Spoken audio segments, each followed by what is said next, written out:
All hail Bran the Broken, first of his name, king of the Andals and the first men, lord of the 6 kingdoms, and protector of the realm. I do get it. David Benioff and D.B. Weiss aren't great writers. The ending was rushed, Season 8 was sloppy, and frankly, I thought Season 6 and 7 felt like fanfiction. So it should come as no surprise that there's a lot of complaints and confusion about the ending. Still, Tyrion was right about one thing. Stories are powerful. There's nothing like a good story, and now, it seems there's nothing like a bad one either. Yet somehow Game of Thrones managed to be both. For years now, it's shocked us, captivated us, angered us, and brought us together. And for all the flaws of the final season, this is the story we got.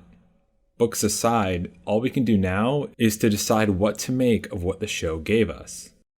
I know for many, that means dissecting where the writers went wrong, and I'll eventually get to that. But as for right now, I'm not interested in just joining the chorus of fanboy rage.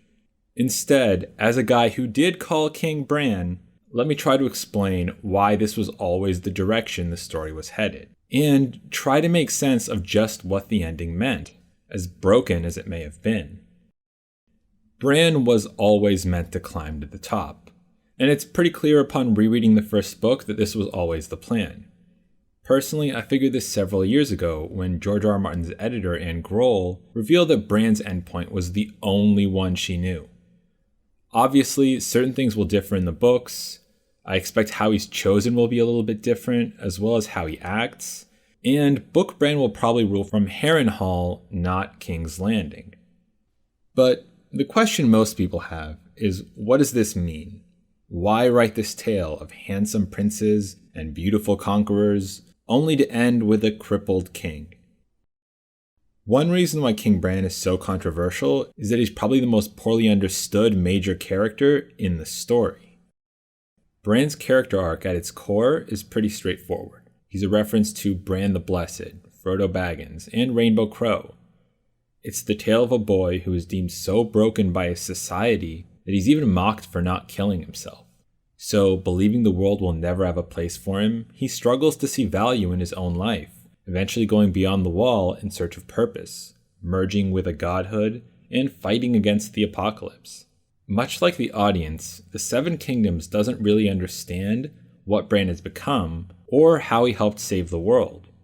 Yet, when Bran returns, the kingdom is broken just like him, and all of the things that once made him useless to the militaristic culture of Westeros now make him the ideal Fisher King, an uncorruptible figurehead to help usher in a new system. And thus, Bran the Broken is immortalized as a story around which the kingdoms of Westeros can unite. The bittersweet irony is that when Bran is finally celebrated, he's too consumed by godhood to feel his own triumph. You shouldn't envy me. Mostly I live in the past.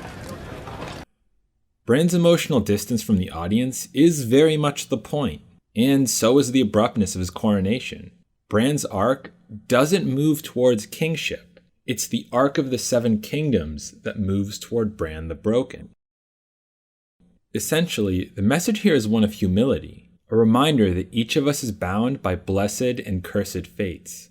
A once ridiculed woman can become the truest of knights. A despised imp can be a brave hero. An exiled girl can become a great liberator, and a great liberator can become an unstoppable tyrant. The capacity of outcasts to rise and fall means that we must learn to see value in everyone, including the cripples, bastards, and broken things. Of course, the big question about King Bran is whether he planned it all out. Was Bran a puppet master, or was he a puppet who could see the strings? Did the Three-Eyed Raven manipulate events to put itself into power? Why do you think I came all this way? Well, maybe? The former Three-Eyed Raven seemed to know that Bran would eventually be Lord of the Seven Kingdoms, and hinted at it back in Season 6. You won't be here forever. You won't be an old man in a tree. But in Season 7, Bran seemingly doesn't see it, and often admits to not knowing things. I can never be Lord of Winterfell. I can never be lord of anything. I don't know. No one's ever tried. His last name isn't really snow. It's sand. I need to learn to see better. So it's likely that if the three-eyed raven did set things up, then for Bran, it's something like a half-remembered dream. That said, in Jon's final dialogue, we do get one last hint that the three-eyed raven was in fact the Lord of Light. I'm sorry I wasn't there when you needed me. You were exactly where you were supposed to be. This interaction references several conversations about characters serving the Lord's purpose, and thus seems to imply that the Lord of Light's plan was also the three-eyed raven's plan. So Jon was in fact there for Bran all along, as a soldier in the three-eyed raven's war. Which provides the closest thing we can get to an answer over that burning question. Did Bran do anything, or did Bran do everything? When you do things right, people won't be sure you've done anything at all. By leaving Bran's actions ambiguous, the story actually upholds the choices made by the characters. After Hodor, Bran seemingly learns to never again violate another human being's autonomy. So regardless of whether the characters were playing the Raven's game, or whether this universe is just random, each of them had free will and made their own choices. The big misconception here is the idea that the problem of ruling has been resolved by a god, when in actuality, Bran doesn't solve the problem of ruling. He's mostly a figurehead who subtly empowers people to fix the world themselves. The problem of ruling is left to Tyrion and his council of former outcasts. Which brings me to the third element that needs to be discussed, which is the small thing Bran does bring to the table. In my prediction video, I talked about Bran's wisdom as capacity for understanding. But the ending, rushed as it was, subtly brought up another thing which I really hoped it would, and that is the nature of justice. Throughout the episode, there's the dilemma presented about what justice really means. Can we forgive those who have done us wrong? Is the world we need one of mercy? If you recall, Game of Thrones begins with Bran going to see his first execution. A man has deserted the Night's Watch, and as is the law, Lord Eddard Stark hears his last words and executes him. Afterwards, Ned promises Bran that one day this justice will fall to him. And in the end it does.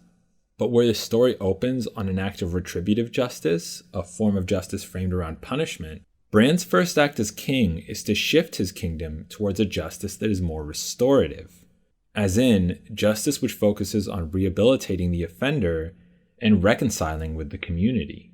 This man is a criminal. He deserves justice. He just got it. He's made many terrible mistakes.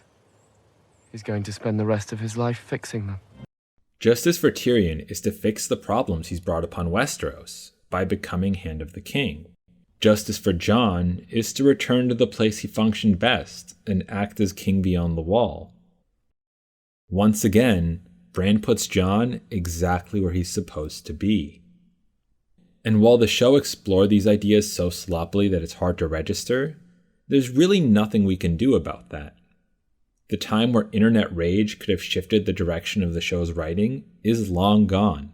And I understand why that's a frustrating reality for so many, especially those who've invested a ton of time and thought into this story. But all we can do now is try to make the most of the ending we got. Maybe I'm a little more numb to this because I've not been a fan of the writing for the past 3 seasons. For me, I've mainly looked at the show as a spoiler-filled preview of books that may never come. A song of ice and fire. And you know, from that perspective, there's a lot to be hopeful for about the ending. King Bran feels so true for Martin's philosophy that I can no longer see how the ending could have been anything else. So, although the kingdoms of Westeros have been broken by war, it seems they may have learned a little something along the way. And you know, hopefully we did too. It doesn't feel right. Ask me again in 10 years. Anyways, I've got more content coming, so be sure to like, subscribe, and comment if you want me to keep this channel going. or catch me every week on the Wolf Punch podcast. In the meantime, I'm honestly kind of sad that the ending turned out to be so unpopular, and I hope this helped. Peace out. Thanks for watching.